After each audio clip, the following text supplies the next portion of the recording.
દર્શક મિત્રો, હું છું પરમાર અનિશા. તમે જોઈ રહ્યા છો લોકસામના ન્યૂઝ. તો જોઈએ આજના સમાચાર અમરેલીથી અમારા રિપોર્ટર સતીશ રાઠોડ સાથે. અમદાવાદમાં યોજાયેલા કાર્યક્રમ દરમિયાન આમ આદમી પાર્ટીના પ્રદેશ પ્રમુખ ઈશુદાન ગઢવીએ જણાવ્યું કે પત્રકારો સમાજના સાચા પ્રહરી છે. તેમણે કહ્યું કે સૈનિકો જેમ દેશની સરહદોની રક્ષા કરે છે તેમ પત્રકારો ભ્રષ્ટાચાર, ગેરરીતિઓ અને ગુનાખોરીઓ સામે લડી સમાજને સાચી માહિતી પહોંચાડવાનું કાર્ય કરે છે. ઈશુદાન ગઢવીએ પોતાના 16 વર્ષના પત્રકારત્વના અનુભવને યાદ કરતા જણાવ્યું કે અનેક પત્રકારો આર્થિક રીતે નબળા હોય છે અને ઓન ડ્યુટી દરમિયાન કોઈ પત્રકારનું અવસાન થાય તો તેમના પરિવારને ગંભીર આર્થિક સંકટનો સામનો કરવો પડે છે.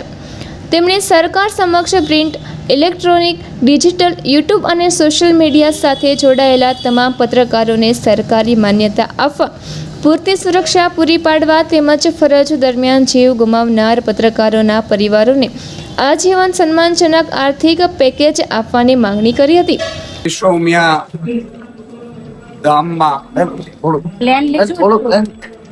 અખિલ ભારતીય પત્રકાર સુરક્ષા સમિતિ દ્વારા એક રાષ્ટ્રીય અધિવેશનનું આયોજન કરવામાં આવ્યું હતું, જેમાં મારે ઉપસ્થિત રહેવાનું છે અને મેં મારા મંતવ્યો આપ્યા છે.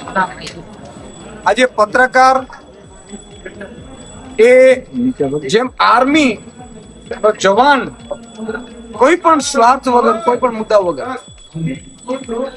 એ દેશની સુરક્ષા માટે લડે છે, એવી જ રીતે સમાજમાં થતા ભ્રષ્ટાચાર, સમાજમાં થતા પ્રશ્નો અને એવા મોટા મોટા ગુંડાઓ હોય, લુખા હોય, રાજનેતા હોય, ભ્રષ્ટ અધિકારીઓ, એના વિરુદ્ધ પોતે પત્રકાર તો ધર્મ નિભાવતા એના વિરુદ્ધ જવું પડે છે અને એને ઉપર હુમલા થાય છે, ખોટા કેસો થાય છે, એમને ડરાવવામાં આવે છે, ધમકીઓ આપવામાં આવે છે.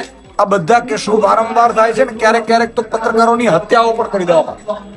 ત્યારે સરકારને આજે મેં પણ રજૂઆત કરી છે મારા મંતવ્યમાં કે સરકારશ્રી પત્રકાર પાસે એક તો આર્થિક નથી હોતું, કારણ કે મેં 16 વર્ષ પત્રકાર તો કર્યું છે, મને ખબર છે.